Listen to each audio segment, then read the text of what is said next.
인도와도 바꾸지 않겠다라고 하는 영국의 사랑을 받았던 문호가였던 셰익스피어가 사랑에 대해서 이렇게 얘기를 했습니다.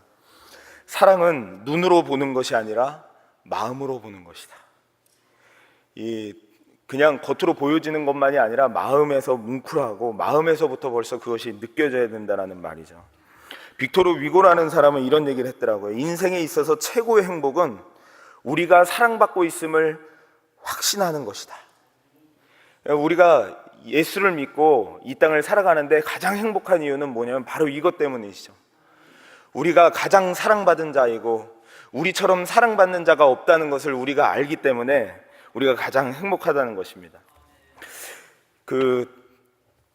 요한계시록에 보면 교회 성도들이 차지도 않고 덥지도 않은 성도들이 있었어요. 그 성도들이 누구였냐면 라오디게아 교회 성도들이었습니다. 그때 예수님의 처방이 뭐였냐면 볼지어다 내가 문 밖에 서서 두드리노니 누구든지 내 음성을 듣고 문을 열면 내가 그에게로 들어가 그와 더불어 먹고 그는 나와 더불어 먹으리라. 이 신앙생활의 가장 중요한 것은 차든지 덥든지 차갑거나 덥든지 그거를 넘어서 마음을 열어 예수님을 영접하고 그 예수님이 나와 더불어 먹고 내가 그 주님과 함께 교제하며 친밀함을 누리며 사랑을 나누는 것, 이것이 신앙생활의 친밀함, 연합함, 아주 중요한 것이라는 것을 말씀하는 것이죠. 아무리 사역을 많이 하고 많은 일들을, 큰 일들을 많이 한다 하더라도 이 주님과의 교제가 없으면, 이 주님과의 사랑이 없으면 금세 시들고 탈진하고 말게 되는 것입니다. 저희들이 늘 주님께서 원하시는 것은 나와 교제하자, 나와 친밀해지자, 나와 가까워지자. 그 안에 우리가 열매를 맺을 수 있는 힘도 있고 그 안에 우리의 모든 것이 있다는 것을 말씀합니다. 이렇게 제가 연합을 지금 말씀드리는 이유는 아가서는 남녀 간의 사랑의 이야기를 우리들에게 들려주고 있어요. 그런데 하나님께서는 이스라엘 백성들과 하나님과의 관계를 부부관계, 결혼과의 관계로 표현을 하시고 신약에서도 그리스도와 교회와의 관계를 그리스도와 남녀 간의 사랑으로 이렇게 노래를 하고 있습니다. 그런데 이 아가서는 특별히 우리가 봐야 될 것이 뭐냐면 아가서에서는 남녀 간의 그 사랑을 노래하면서 친밀한 그 사랑을 그냥 지식으로만 알지 말고 느끼라고 우리에게 말하고 있는 것 같아요. 감정적으로 느끼라는 거예요. 우리가 사랑을 하면 길을 갈 때 나뭇잎이 떨어지는 것을 봐도 슬프고 뭔가 이렇게 꽃을 봐도 아름답고 뭔가 막 다르게 이 세상이 느껴지듯이 하나님의 사랑을 아는 남녀 간에 서로 사랑하면서 서로에 대한 그 설레임과 그 느낌을 서로 고백하면서 우리들에게 전달해 주는 것이 무엇이냐? 하나님 안에서 신앙생활하는 것이 그냥 무감각적으로 살아가는 신앙생활이 아니라 주님과 함께 더불어 먹고 마시는, 주님이 내 안에 들어와서 식탁을 대하고 우리도 그 주님과 먹고 마시는 그 사랑의 친밀감이라는 것을 말씀하는 것이죠. 이 아가서는 등장인물이 세 등장인물이 나옵니다. 여자, 남자, 그리고 합창대가 나와요. 그래서 이거는 남자만의 짝사랑이 아니라 서로 화답하면서 시가 지어져요. 그래서 특별히 우리 한국말 성경에는 이게 남자가 노래한 건지 여자가 화답하고 있는 건지 이게 잘 구분이 안 됩니다. 그런데 가장 오래된 성경이죠. 킹제임스 버전에서도 구분이 안 돼 있어요. 왜냐하면 킹제임스 버전도 이해가 되는 이유는 뭐냐면 이게 굉장히 구분하기가 사실은 쉽지가 않습니다. 이게 남자가 지금 화답하고 있는 건지 여자가 화답하고 있는 건지. 그런데 우리가 보고 있는 NIV나 ESV나 NASB나 이런 번역본에서는 영국에서 출판된 LEB나 이런 것에는 다 남자 여자 구분이 돼 있어요. 지금 누가 말하고 있는지, 여자가 말하고 있는지 남자가 말하고 있는지. 왜냐하면 그렇게 하지 않으면 내용이 파악이 안 되기 때문에 그래요. 그런데 오늘 말씀에 보니까 처음에 합창대가 이렇게 노래를 합니다. 이렇게 상상하면 좋을 것 같아요. 뒤에 합창대가 쫙 있어서 남자 여자가 여기서 서로 연극을 하는데 뒤에 합창대에서 가끔씩 다음 챕터로 넘어가기 위해서 합창대가 합창을 쫙 합니다. 그런데 오늘 1절에 이렇게 합창을 해요. 여자들 가운데 어여쁜 자야, 내 사랑하는 자가 어디로 갔는가? 내 사랑하는 자가 어디로 돌아갔는가? 우리가 너와 함께 찾으리라. 어떤 여자가, 이 여자가 그 남편을 찾아서 지금 막 난리가 난 거예요. 내 남편 어디 갔지? 내 남편 어디 갔지? 꿈만 같았던 신혼생활이 끝날 것만 같은 막 위협감이 찾아오는 거예요. 두려움이 찾아오는 거예요. 아, 이러면 안 되는데, 남편과의 친밀함을 다시 회복하고 싶은데 왜 남편이 내 방에 또 안 들어오지? 남편이 어디 갔지? 하면서 막 두려움 가운데 있으면서 막 찾았던 것 같아요. 그때 여인들이 묻습니다. 사실은 이 여자가 이쁘지 않아요. 이쁘지 않은데 여자들 가운데 어여쁜 자여 하면서 이를 찬양하는데, 그 이유가 뭐냐면 사랑받는 여인이 이쁘잖아요. 그래서 지금 이쁘다는 표현을 합니다. 왜냐하면 1장 4절 5절에 보면은 이 여인이 검었다라는 표현을 해요. 나는 해달의 가죽과 같이 검었다, 햇볕에 그을려서 검었다라는 표현을 하는데, 껌에도 이쁜 여자들이 있잖아요. 근데 이 여자는 아니에요. 왜냐면 이때 당시에는 농경사이기 때문에 귀중하게 여김을 받는 여자는 집안에 있습니다. 근데 이 여자는 아무래도 시골 출신에다가 거기에다가 또 귀족 출신이 아니었던 것 같아요. 그러니까 그늘지고 얼굴이 시꺼멓게 타고 그런 여자인데, 솔로몬 같은 왕자와 같은 자의 지금 사랑을 받고 있는 거예요. 근데 첫날 밤에 신혼 사랑을 딱 느꼈는데 너무너무 좋은데, 이 남자가 안 오기 시작하는 거예요. 이거 어떻게 된 거지? 와야 되는데, 난 그 남자가 너무나도 좋은데, 우리 솔로몬 내 남편이 너무너무 사랑스러운데, 우리 솔로몬 남편은 눈도 부리부리하고 머리도 곱슬머리에 까마귀와 같은 눈을 가지고 있고 너무너무 좋은데 왜 안 오지? 라는 이야기를 쭉 5장에 합니다. 그러면서 6장에 들어와서 그 소리를 들으면서 우리가 찾아줄게, 어디 있는지 얘기해줘라 라고 얘기를 하는데, 이 노래 자체가 참 사실은 맞지는 않아요. 왜냐하면 알았으면은 진작에 찾았죠. 모르니까 찾고 있는데 너의 남편이 어디 있느냐라고 하면서 물어보고 있습니다. 근데 성경은 얼마나 이 여자가 찾았는지 기다렸는지 거기에 대해서 답은 안 주세요. 바로 결론으로 넘어가는데 2절에 보니까 이렇게 표현해요.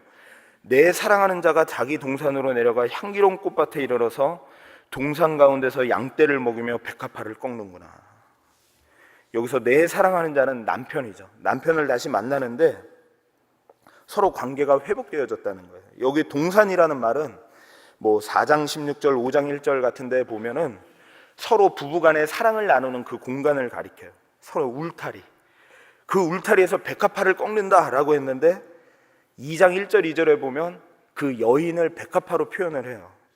그러니까 부부관계가 회복되어서 서로 사랑하고 친밀한 교제를 나누는 모습을 그리고 있어요. 얼마나 찾았는지, 얼마나 애타게 기다렸는지는 기록이 되어 있지 않는데, 성경은 거기에 관심을 갖지 말고 우리에게 무엇에 이 여자가 지금 회복이 되어졌는가, 어떻게 이 여자가 회복되어져서 참 그 친밀함을 누리고 있는가를 보라는 것이죠. 어떻게 이 여자가 회복되어졌는지 그 사랑의 극치를 보니까 3절에 이렇게 표현합니다. 나는 내 사랑하는 자에게 속하였고 내 사랑하는 자는 내게 속하였으며 그가 백합화 가운데서 그 양떼를 먹이는도다. 가끔 우리가 이런 질문이 생길 때가 있잖아요. 부부간의 관계가 좋아진다면, 서로 사랑한다면 어디가 그 선입니까? 어디까지 우리가 가까워질 수 있습니까? 라는 질문을 할 수 있을 것 같아요. 우리가 예수님을 믿는다면 예수 그리스도 안에서 우리가 하나님과 친밀함이 도대체 뭐를 얘기하는 겁니까? 그 골이 목적이 뭡니까? 어디까지 가야 됩니까? 내가 맨날 그냥 모든 걸 다 버리고 교회 와서 그냥 살아야 됩니까? 아니면 어떻게 해야 주님과 친밀한 속에 들어갔다라고 이야기할 수 있습니까? 라고 물을 수 있는데 거기에 대해서 답을 주는 것 같습니다. 여기서 보니까 나는 내 사랑하는 자에게 속하였고 그리고 사랑하는 자는 나에게 속하였다라고 말합니다. 여기서 속하다라는 것이 영어로 belong to라고 되어져 있어요. 그러니까 예를 들면 the book belong to Dan 하면은 이 책은 댄이 소유한 것이다, 댄의 것이다, 이런 뜻이잖아요. 그러니까 대뇌의 허락 없이는 함부로 이 책을 쓸 수 있는 사람은 없는 것이죠. 그러니까 오너십, 그 주인이 당신에게 있습니다 라고 드리는 것이 우리가 서로 할 수 있는 부부간의 극치의 사랑이요, 또 우리가 그리스도와의 연합된 사랑이다 라는 것을 이야기하는 것이죠. 그래서 첫 번째로 저희들이 좀 지혜를 얻을 수 있는 것은 부부간에 서로 이렇게 얘기할 수 있어야 됩니다. 나는 당신 것입니다. 그리고 당신도 내 것입니다. 이렇게 얘기를 할 수 있어야 되는데, 혹시 옆에 부부끼리 앉아 있으면은 한번 이야기해 주시죠. 나는 당신의 것입니다. 당신은 내 것입니다. 예. 서로에게 자신을 맡기는 거예요. 그냥 소유권을 주는 것이죠. 이게 참 중요한 것이, 왜 이 부부가 친밀함과 연합함이 중요한 것이 뭐냐면, 몸이 그냥 같이 있다고 사랑하고 같이 있는 것이 아니잖아요. 한 신문에 보니까 부부의 친밀감도 연습이 필요하다라는 기사가 있었습니다. 요즘에 황혼 이혼이 신혼 이혼을 넘어서고 있다고 합니다. 왜 이렇게 나이가 들어서 이혼을 할까요? 그냥 조금만 더 살면 되겠다 하고 살면 되는데 100세 시대가 돼서 그런지 자꾸만 이제는 내 인생을 찾아야 되겠다라고 이혼을 한다는 거예요. 왜냐하면 젊을 때는 부부간에 서로 아이가 있기 때문에 책임감이 있고, 이 아이를 키워야 되고 이 아이에 대한 대화를 하니까 그게 대화인 줄 알았던 거예요. 그게 친밀함인 줄 알았던 거예요.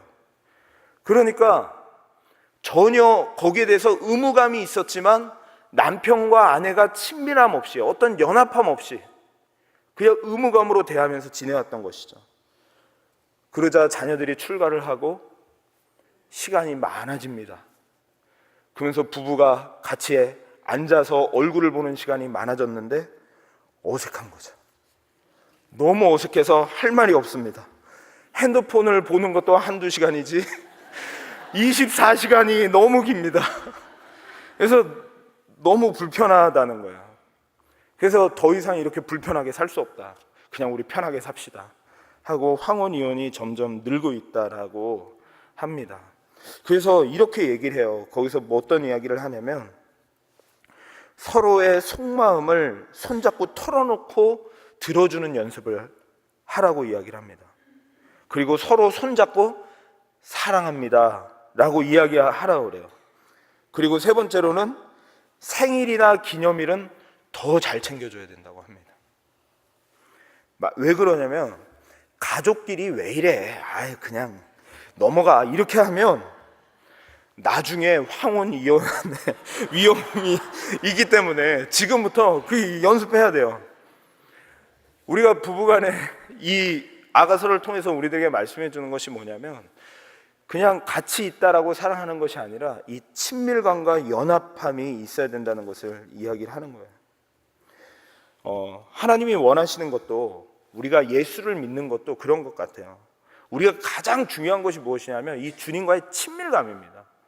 그냥 교회 나와서 몸으로 그냥 많이 교회 나왔다고 이게 하나님과의 친한 것이 아니고요, 또 기도의 자리에 나왔다고 하나님과 친밀하게 기도하는 게 아니더라고요. 정말 하나님과의 친밀함이 있을 때 그 안에 성도의 능력이 있고 힘이 있고 그 안에 모든 것이 다 있는 거예요. 그래서 예수님도 이렇게 요한복음 15장에 이런 말씀을 하셨잖아요. 같이 한번 읽어보도록 하겠습니다. 시작. 나는 포도나무요, 사람이 열매를 많이 맺나니 나를 떠나서는 너희가 아무것도 할 수 없음이라. 우리가 열매를 맺기 위해서 무엇인가 하려고 노력을 하는데, 그러기 위해서 능력이 필요하다라고도 기도하고, 또 내 삶을 내가 오너십을 가지고 내가 살려고 하는데 그러지 말라는 거야. 그게 아니라 먼저 중요한 것이 무엇이냐면, 너희가 내 안에 거하고 내가 내 안에 거하면 너희가 모든 것을 할 수 있는 거야. 나를 떠나서는 아무것도 할 수 없는 거야. 우리가 예수를 믿고 주님과 사랑의 관계 안에서 우리가 할 수 있는 것, 가장 중요한 것이 무엇이냐면 우리 주님과의 친밀한 교제, 주님 안에 거하는 것. 이 세상에서 그 어떤 것보다도 저는 주님과 함께라면 내 모든 것을 다 드릴 수 있습니다. 주와 함께라면 가난해도 좋아. 뭐 그런 찬양이 있잖아요. 주님과 함께라면 저는 다 좋습니다. 주님 앞에 가길 원합니다. 주님과의 그 교제가 중요하다라는 것을 우리에게 말씀해 주는 것이죠. 그래서 예수님은 3번이나 예수님을 부인하고 실패한 그 베드로를 찾아가서 그 베드로에게 따지지도 않으셨어요. 너가 왜 나를 3번이나 부인했냐? 네가 왜 그렇게 행동했냐라고 이야기하지 않으셨습니다. 부활하신 주님은 베드로에게도 이렇게 물어봤어요. 내가 나를 사랑하느냐? 내가 나를 사랑하느냐? 정말 주님이 원하시는 것은 우리 마음이에요. 정말 그냥 주님과 친밀한 그 교제와 사랑을 원하시는 것이죠. 그때 이 여인이 너무너무 행복해서 고백하는 것이 바로 2절, 3절이었어요. 너무너무 다시 회복된 그 관계. 우리가 회복되어야 할 관계가 이것이라고 이야기를 하는 것입니다. 근데 사실 우리도 이것을 지식적으로 너무나도 잘 알고 있지만 이 오너십을 하나님 앞에 드리는 것이 쉽지 않다는 생각을 해봐요. 왜냐하면 제가 이 시를 쭉 읽으면서 아내한테 물어보았습니다. 이 시가 느껴지나요? 이렇게 이 남자가 4절부터 10절까지 여인을 향해서 사랑의 고백을 쫙 해요. 당신의 눈은 뭐예요? 당신의 눈은 나를 놀라게 합니다. 나를 돌이켜 보지 마소서. 머리털은 길르앗산의 기슬에 누운 염소떼 같고. 근데 사실 저는 이게 감이 안 오더라고요. 염소떼 별로 안 예쁘잖아요. 근데 염소떼 같다라는 게 기름진 그 털이 쫙 내려오는 그런 모습들을 표현한 것 같아요. 그 염소떼 같고, 7절에 보면 내 속에 내 뺨은 석류 한쪽 같구나. 볼이 뻘게 가지고 아주 석류 한쪽 같이 깨물어주고 싶은 아주 그런 표현을 하는 것이죠. 그리고 너는 디르사같이 어여쁘고 아름답고 곱고 곱구나 라는 이야기를 하면서 이 여인의 머리서부터 발끝까지 너무나 아름다워요 하면서 이야기를 하는데, 이게 저희들이 와닿지 않는 이유는 남편에게 평소에 이런 사랑을 저희들이 듣는 것이 많이 어색하지 않은가라는 생각을 했습니다. 왜냐하면 이 땅에서 우리가 살아가는 동안에 남편들이 아내를 너무 사랑하지만 저희도 인간이기 때문에 아내에게 그 표현을 다 하지 못한다라는 생각이 들어요. 그러니까 이렇게 이 아내에 대한 이쁨을 노래하고 사랑하고 뭐 뺨이 어떻고 뭐 머릿결이 어떻고 이쁘다 이렇게 하면서 사랑을 노래하는 게 참 이게 쉽지 않습니다. 그런데 오늘 이 말씀을 들으면서 두 가지를 생각했으면 좋겠어요. 하나는 남자분들은 내가 아내에게 이런 고백을 하리라 라는 그 마음을 가지고 내가 오늘은 집에 가서 당신의 눈은 어떻고 뭐 이렇게 좀 그 고백을 하리라. 왜냐하면 이 남편 되는 이 사람이 이 사랑을 지금 고백하는 장면이에요. 그러면서 그 사랑을 부부간에도 회복하고, 더 중요한 것은 하나님이 우리를 향하여 이런 사랑을 고백하고 있다는 것을 기억하고 돌아가시기를 주님의 이름으로 부탁을 드립니다. 이게 좀 독특성이 있어요. 그게 뭐냐면 이미 4장의 첫날 밤을 보낼 때 이 남편이 사랑으로 고백했던 그 고백을 똑같이 하고 있어요. 4절부터. 그러니까 이거는 무슨 표현이냐면 첫날 밤 그 희로락이 걸치지 않는 그 아내의 모습을 딱 보고 그 남편이 그 여인을 뚫어지게 봅니다. 그냥 아무것도 안 하고 그냥 뚫어지게 보여요. 그러면서 그 여인에게 당신의 눈은 비둘기같이 너무나도 아름답소 하면서 그냥 머리부터 발끝까지 쭉 노래를 해요. 그런데 그 노래를 다시 여기서 하는 이유는 그 위기가 있었지만, 친밀함을 놓친 위기가 있었지만 나는 여전히 당신을 사랑하고 여전히 당신을 아름답게 보입니다 라는 그 고백을 하는 것이죠. 그 고백을 하면서 조금 더 추가된 것이 있는데, 그게 뭐냐면 4절에 보면 디르사와 같고 예루살렘과 같이 어여쁘다라는 표현을 합니다. 이거는 예루살렘은 남유다의 수도였고 디르사는 솔로몬과 여로보암이 남북으로 나뉘어졌을 때 수도였어요. 그러니까 오늘날 우리의 표현으로 따지자면 미국에서는 당신은 워싱턴 DC와 같이 아름답소 이런 표현이고, 한국으로 따지면 당신은 서울과 같이 아름답소 이런 뜻이에요. 그래서 서울 하면은 뭔가 아름다움, 고결함 그런 게 있잖아요. 조용필의 서울 서울 서울, 아름다운 이 거리, 서울 서울 서울, 그리움이 남는 곳, 뭐 이런 노래가 있는데, 정말 아름다움과 사랑이 꿈꾸는 추억이 생각나는 그런 곳이 서울이잖아요. 나에게 특별한 곳, 그곳이 서울인데 지금 그 이야기를 하는 거예요. 당신은 정말로 나에게 특별하고 특별합니다. 얼마나 특별하냐면 깃발을 세운 군대와 같이 당당하구나. 나를 사랑하고 그 모습이 너무너무 당당하고 확실해서 내가 정말로 당신을 보니까 늠름해 보입니다 라는 말씀입니다. 이 표현도 하박국 1장 7절에 바벨론 군대가 아주 적들을 위험스럽게 서 있는 그 모습을 보면서 표현한 표현이 바로 이 표현이죠. 깃발을 세운 군대같이 당당하군요. 이 표현과 그게 동일한 표현이에요. 마치 군대가 쫙 정렬해가지고 멋있게 깃발을 들고 서 있는 것처럼 당신을 보니까 너무너무 당당하고 화려해 보인다는 것을 말씀하는 것이죠. 그런 연장선상에서 조금 더 특별하다는 걸 얘기를 해요. 8절 9절에 보면 나에게는 내가 뭔가 부족해서 당신을 사랑하는 게 아니라는 얘기죠. 왕비가 60명이고 후궁이 80명이요 시녀가 무수하되. 한 명도 어려운데 이렇게 많은 여인을 데리고 살았던 것 같아요. 근데 몇 명인지 여기서는 정확히 모르겠어요. 그런데 열왕기상 11장 5절에 보니까 이렇게 표현하고 있습니다. 왕은 후궁이 700명이요 첩이 300명이라. 그러니까 한 1000명 정도의 여인을 이렇게 거느리고 살았던 것 같습니다. 그러니까 그 중에는 미모가 뛰어난 여인들도 있었고, 또 후궁이라 함은 처녀들이 가리키거든요. 처녀들로서 그 솔로몬을 기다리고 있는 처녀들이 얼마나 많았겠어요.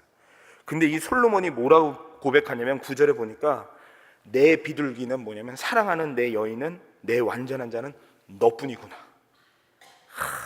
그러니까 이 여자가 얼마나 행복했을까. 그는 그 어머니의 외딸이요. 그러니까 어머니라는 표현을 잘 쓰지 않잖아요, 구약에서는. 근데 여자가 난 딸 중에서도 귀중함을 받는 딸이다. 아주 너는 독특하고 사랑스러운 존재다. 그리고 복된 자다라는 이야기를 하는 것입니다. 그러면서 내 사랑을 받기 때문에 모든 왕비와 후궁들도 너를 어여쁘다고 칭찬하는구나 라고 하면서 10절에 이렇게 표현하죠. 아침에 빛같이 뚜렷하고 달같이 아름답고 해같이 맑고 깃발을 세운 군대같이 당당한 여자가 누구인가? 바로 그 사람이 너다 라는 것을 이야기해 줍니다. 어떻게 남편분들이 이런 이야기를 집에서 좀 해주시는지요? 우리 남자분들은 이런 고백을 해야 된다는 거예요. 아내에게 손을 탁 맞잡고 이 고백을 해야 됩니다. 안 그러면 황혼의 위험이 찾아옵니다. 남자분들은 밥도 못 하잖아요. 여자분들이 없으면 라면을 끓여 먹는데 라면 몸에 안 좋습니다. 우리 계속 이 고백을 해야 됩니다. 그런데 이 사랑을 우리가 남편에겐 들을 수 없지만 우리 하나님께 이 고백을 들을 수 있어야 됩니다. 신명기 7장 7절에 보니까 이렇게 표현을 합니다. 하나님께서 이스라엘 백성들을 사랑하시는 이유를 이렇게 표현해요. 같이 한번 읽어보겠습니다. 시작. 여호와께서 너희를 기뻐하시고 너희를 택하심은 너희가 다른 민족보다 수요가 많기 때문이 아니니라. 너희는 오히려 모든 민족 중에 가장 적으니라. 여호와께서 다만 너희를 사랑하심으로 말미암아.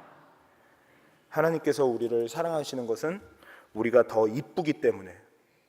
어떤 분들은 요즘은 성형수술을 많이 하잖아요.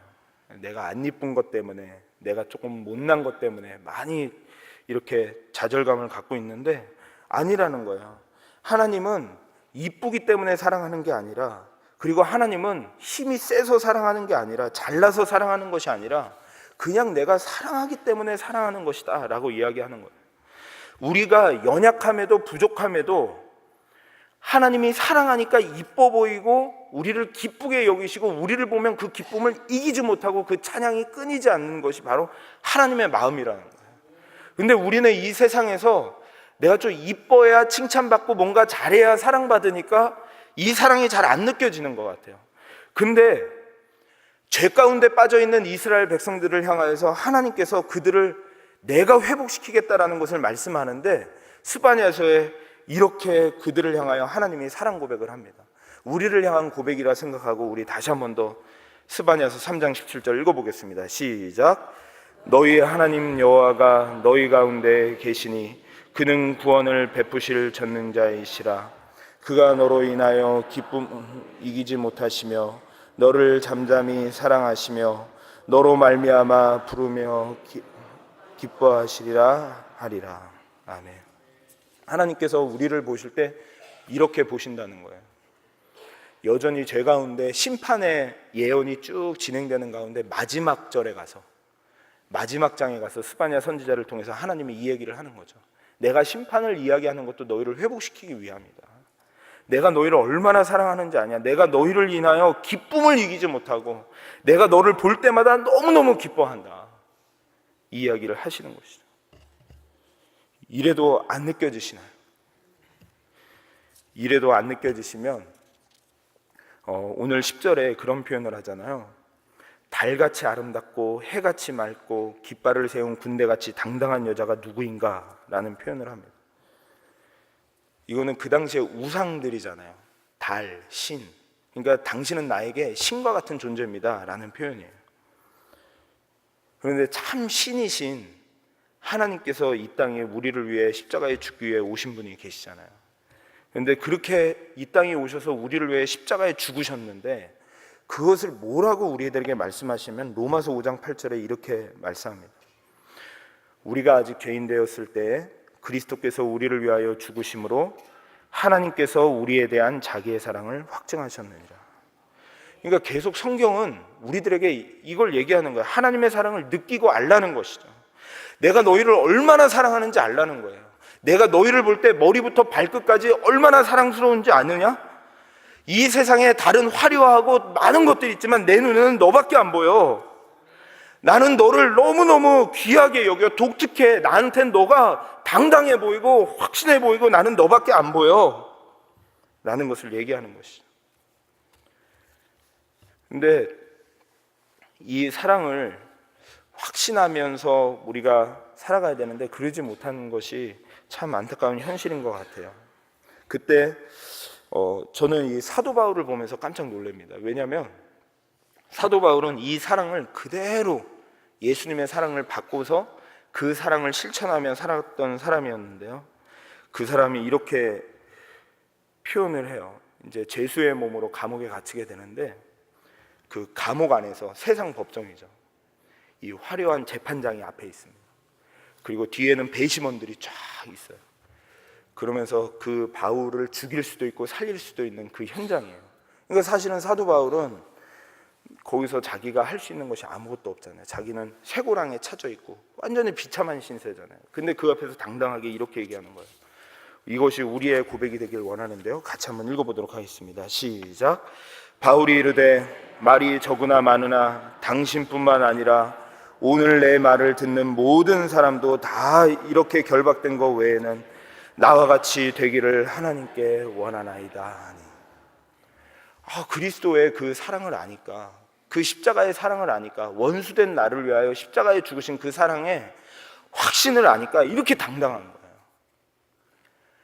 내가 결박되고 지금은 이 자리에 있지만 많은 것이 부족하고 당신들은 화려하게 그 재판장 자리에 앉아 있지만 당신들도 나와 같이 되기를 원하나이다. 이거 당당해요. 그냥 삶이 완전히 달라져요. 예수님의 사랑을 알고 그 사랑을 느끼니까 그냥 막 힘없이 살아가는 것이 아니라 죄인된 모습으로 오게 있어도 당당한 거죠. 근데 어떻게 이렇게 당당할 수 있었을까요? 그가 뭔가 믿는 구석이 있었을까요? 아니면 뭐 때문에 이렇게 당당했을까요? 고린도후서에 보니까 이렇게 표현해요. 제가 한번 읽어드릴게요. 우리가 만일 미쳤어도, 사도 바울이 사람들이 볼 땐 미친 것처럼 보이잖아요. 미쳤어도 하나님을 위한 것이요 정신이 온전한 거여도 그것도 너희들을 위한 것이다. 내가 이것을 할 수 있는 그 힘이 어디 있느냐? 그 원동력이 어디 있느냐? 그리스도의 사랑이 우리를 강건하시는도다. 주님과의 그 연합 안에서, 그 친밀함과 그 사랑 안에서 이 모든 것을 할 수 있는 능력이 그 안에 있다는 것을 고백하는 거예요. 하나님이 나와 함께 있으니까, 그리스도의 그 사랑을 내가 확신하니까, 그 연합 안에서 친밀함을 누리니까 세상 권세 앞에서도 당당하고 이 세상 그 어떤 것에서도 두렵지 않고 담대하게 나와 같이 되기를 원합니다. 이렇게 고백하는 자가 된다는 것이죠.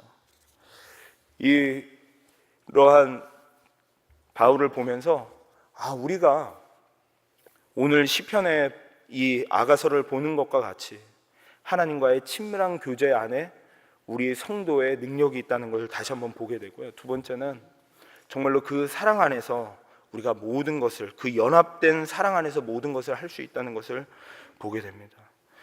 오늘도 하나님 앞에 이렇게 저희들이 주님 앞에 기도하러 나왔어요. 근데 저도 모태신앙이라 신앙생활하면은 잔뼈가 좀 있습니다.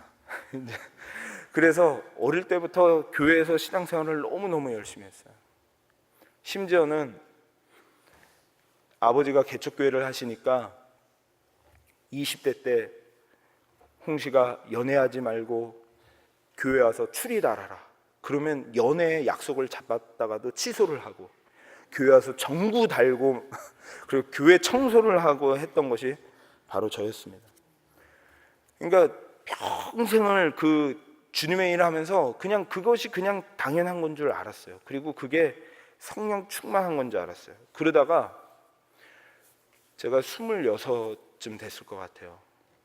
그때 아버지한테 가서 따지기 시작했습니다. 왜냐면 교회 일도 많이 하고 열심히 섬기고 아버지 곁에서 열심히 했는데 저에게 남아있는 것이 아무것도 없는 것 같은 거예요. 뭐 아버지를 섬기는데 뭐 물질을 바라겠어요. 다 그냥 이렇게 전도사로 섬기면서도 다 그냥 이렇게 있었죠. 그러니까 여자친구를 만나도 뭐 데이트할 비용도 없고 아무것도 없고 정말 이게 아무것도 없는 거예요. 그래서 막 아버지 이게 어떻게 된 겁니까? 제가 저 다른 교회 갈 겁니다. 아버지 교회에 있으니까 이게 제가 인정도 못 받는 것 같고 그리고 이렇게 참 열심히는 하는데 참 저도 이렇게 보람도 느끼고 좀 하고 싶습니다. 그러면서 지금까지 세월이 너무 억울하다고 표현했나? 그래서 잘 표현은 기억이 안 나는 것 같아요. 근데 그러면서 이야기를 드렸어요. 그랬더니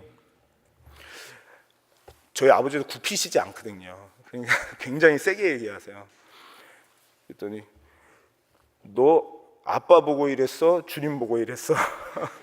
그 이야기를 하시는데 거기서 할 말문이 딱 막히고 아무 말도 못했습니다.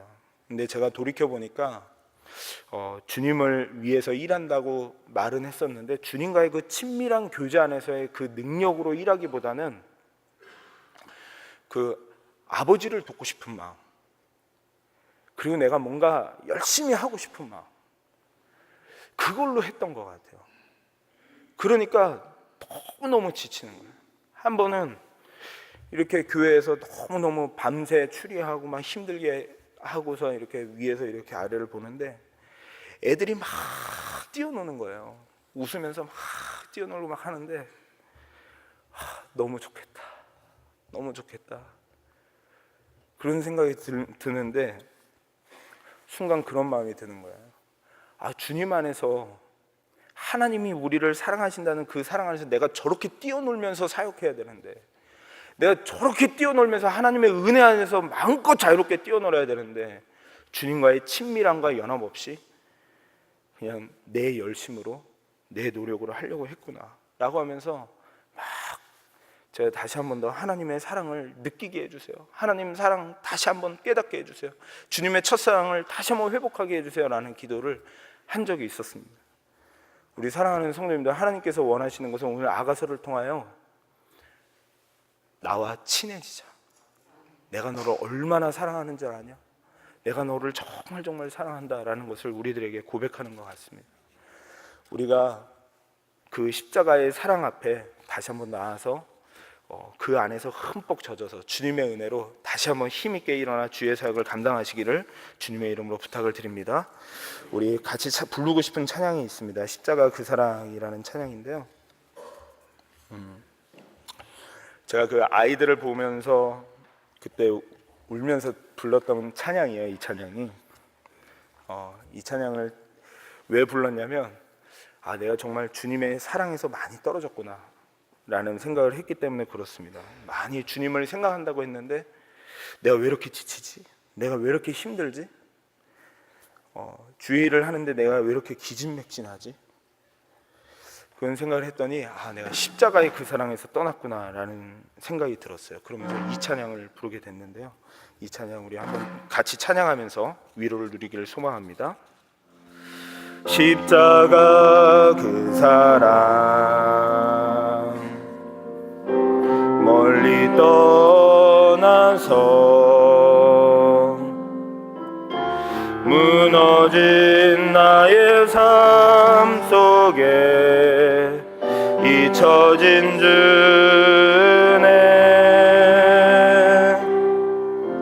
돌 같은 내 마음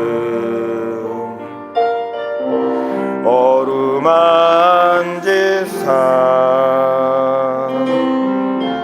다시 일으켜 세우신 주를 바라봅니다. 주 나를 보호하시고 날 붙드시리.